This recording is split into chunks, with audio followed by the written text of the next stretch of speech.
សាឡបងនៅទីក្រុងភ្នំពេញណាខ្ញុំជាក្មេងអ្នកស្រែទើបមកនៅទីក្រុងណាធ្វើការស្រាបធ្ងន់ដើម្បីក្រុមគ្រួសារ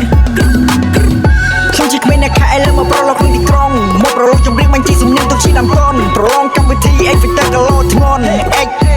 Factor ពីខ្ញុំបានពៀនហើយរូបខ្ញុំចង់យំព្រោះតែរូបខ្ញុំនឹងមិននឹកស្មានដល់កាខ្ញុំនៅស្រែនៅតែដើរពត់ខ្យល់មិនដឹងអីទេអាណិតក៏មិនខ្វល់ឥឡូវមកដល់ទីក្រុងភ្នំពេញបានរៀនសូត្រហើយនៅសាកលវិទ្យាល័យមានអ្នកស្រឡាញ់ស្រាប់តែស្រីស្អាតក្មេងវ័យឲ្យខ្ញុំចាប់អារម្មណ៍មិនបានប៉ុន្មាននេះខ្លាចជាសង្សារខ្ញុំចដល់ខែទៀនខែ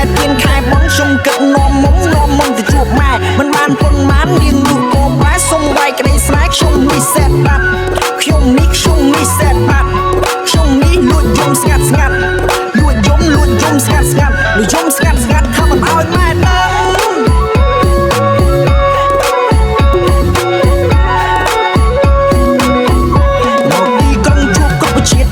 ថាមកទីក្រុងជួបគ្រប់ជាតិហើយមកទីក្រុងស្គាល់គ្រប់ជាតិហើយថាមកទីក្រុងស្គាល់គ្រប់ជាតិហើយរវឹងជូរចត់រវឹងផ្អែមរវឹងប្រៃមានបរាជ័យមានជោគជ័យយើងតស៊ូទៅជីវិតមានន័យ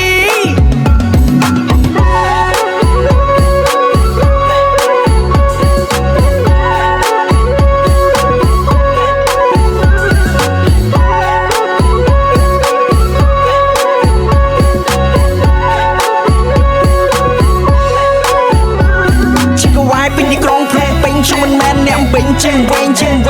ថាផ្លូវច្រើនថាឲ្យច្រើនខ្វាត់ខ្វែងជុំនេះជាងវិញមិននៅផ្លូវណាផ្លូវណីជាងវែងច្រើនព្រោះតែមើលស្រីឃើញស្អាតភ្លេចមើលប៉ូលីបកដៃព្រោះផ្លូវកញ្ចែកច្រៃឲ្យអូនមកនេះពូពីណីព្រោះជិះខុសផ្លូវមិនដឹងណាមិនដឹងណៃអ្នកស្រែ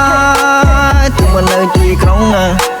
កបោស្ពីពីក្រុងរៀនរស់សាឡបងនៅទីក្រុងភ្នំពេញណាខ្ញុំជាក្មេងអ្នកស្រែទើបមកនៅទីក្រុងណាធ្វើការស្រាបធ្ងន់ដើម្បីក្រុមគ្រួសារខ្ញុំជាក្មេងអ្នកខែលើមកប្រឡងក្នុងទីក្រុងមកប្រឡងចម្រៀងបញ្ជីសំនៀងទុកជាដើមតនប្រឡងកម្មវិធី X Factor កលោធ្ងន់ X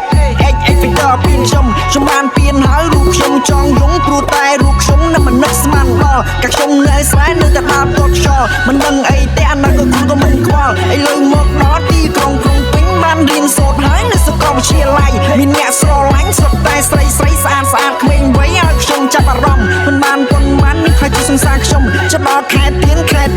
បងខ្ញុំគិតនាំមុំទៅជួបម៉ែមិនបានប៉ុន្មានរៀងនោះក៏បែសុំវាយក្តីស្រែកខ្ញុំនេះសេតបាត់ខ្ញុំនេះ